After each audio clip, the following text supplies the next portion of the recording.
Hey guys, Sarah here at Fit Body Boot Camp Cheyenne. Today I wanted to talk to you about form on a few of the core exercises that we do.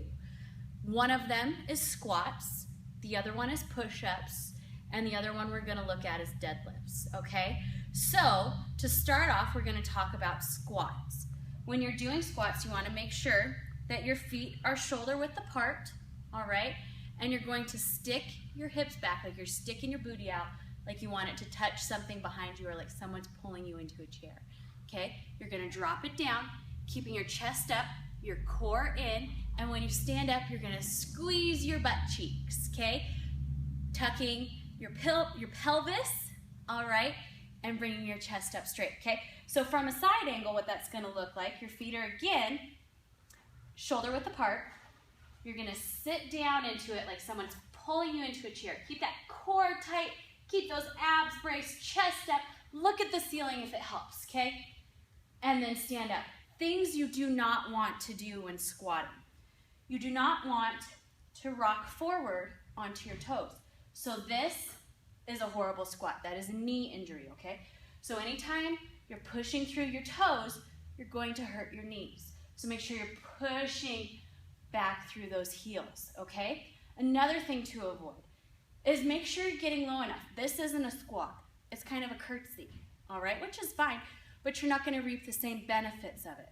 If you cannot get down to 90 degrees, I want you to grab something, a pole or a TRX, okay?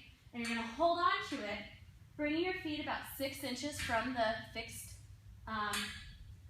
surface or item. All right, and you're gonna drop it down to 90 degrees and squeeze your butt when you come up, tucking your pelvis under.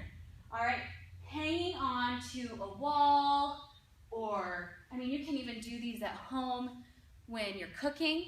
You can also do these with the TRX, okay? So right here, you just bring your booty down, okay? And that way you're kind of removing your fear of falling. All right, keeping that chest up, core tight, and squeezing your butt at the top, always, okay? So none of this, no napping on your knees, okay, this is a no. Make sure you keep everything strong and straight, all right? So now we're gonna talk about push-ups. A few different ways to do your push-ups. You can do them modified on your knees, or you can do them on your toes. So you wanna bring your hands directly under your shoulders, your torso and knees, head, everything is in one straight line. So you're not here, you're right here. And your chest is going to be lowered down between your hands, letting it hover about 1 inch off the floor, pushing it back up, okay? Some things that we often see with push-ups that are wrong, nose between your hands, these are shoulder injuries, okay? So that's all you're going to do is give yourself an overused shoulder injury. You want to be able to target your chest muscles, and by doing that, you need to bring your chest between your hands, okay?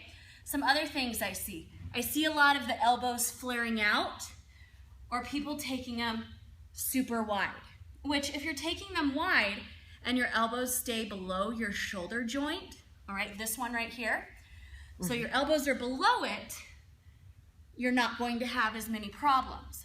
It's when you start flaring out and flaring up. You will tear something in your rotator cuff, okay? And let me tell you, that is an injury, that is a surgery that you do not want to recover from, okay? On your toes, and from a side angle, again, your hands are shoulder width apart, and you lower your chest down, keeping your core tight, your legs straight and strong, and your head up. Okay, so none of these head bangers, all right? I know they're fun and it makes it seem easier, and they're easier to do when you are tired. So always focus on your form, keeping everything in one strong, straight line, okay? And deadlifts. So deadlifts, bring your feet about hip width apart, okay? And just like squats, you're gonna push your hips back, keeping your chest, your core comes in, your chest stays up, and your head stays up to so you have a flat back, okay? So if you're doing this from the side angle, it kind of feels like you're over-exaggerating the curve in your spine, okay? So what that looks like is you dive down, okay, so you have your weight here, and then you stand up. If your back starts to curve right here, your shoulder blades start to hunch forward, or your lower back starts to curve, you've gone too far, all right? For people who have less flexibility, this is a bit of a problem, but it's okay because you can become more flexible over time.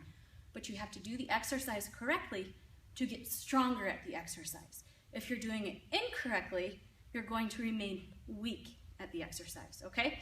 So, ooh, that was exciting. That's in the video. So remember to push your hips out, keep your back flat. If this is where your back starts to curve, this is as far down as you're going, okay? And remember to keep soft knees. So you don't want your kneecap shooting out back behind you. We don't want to tear anything, okay? So your knees will bend a little bit, all right? And make sure that back stays straight, your core is tight, everything in one strong straight line, and your head stays up. This is a no, okay? Your back takes the full load of the deadlift at that point, and you will hurt yourself. You'll either herniate a disc or damage something severely, and then you will be unable to work out. So remember, guys, that form is so, so, so important, because without proper form, you will have lots of injuries and you will not get stronger.